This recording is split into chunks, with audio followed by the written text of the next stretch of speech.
recently I wrapped up a 6-month trip of the United States where I traveled all across the country. You know, the United States is such an interesting place. Some people love it, some people hate it. So in this video, I want to give you a little bit of a dose of how a European might perceive the US. First of all, cultural shocks. So you see, you know, back home in Europe, we are all brought up with, you know, Americanized culture of some kind. But it's only when you get to the United States that you realize how different some things are. So for starters, everybody smiles at you in the US, and people give you random compliments on the street. Like, I'll be walking down the street and someone will just like shout out from the other side of the street, like, "Nice tattoo, man," or like, "I love your hair," or like, "I love your necklace."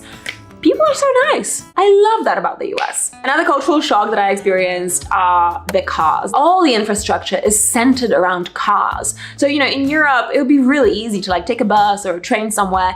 In the US, it's like you got a pickup truck or you have nothing at all. You take your pickup truck, even though you're not hauling anything, most likely in your pickup truck, and like you go to a drive-through restaurant, drive-through cafe, drive-through shop, drive-through ATM.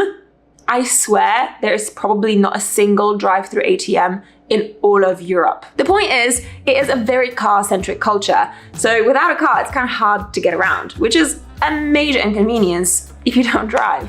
Also, I feel like in some of the places that I've been to in the United States, the concept of a pedestrian doesn't really exist because there's like no sidewalks, pavements. I don't know what you call them in the States. Pavements or sidewalks? I'm not sure what they are. Anyway, it's like they are the least important thing on the road, which is kind of sad because, you know, I like walking. Another cultural shock that I encountered was whenever I went to restaurants. What is up with the waiter just literally taking your card and then taking it somewhere? I don't know where they took it. Are they like taking it to steal my data? Are they like, where did they take my card? You know, in Europe, every single time the waiter would come over with the little card reader machine and you would like put in your PIN, you know, right there at your table. In the United States, they take your card away from you. And then there's the tipping culture. In the United States, you know, you go to get a coffee, it costs like $4, $5, whatever.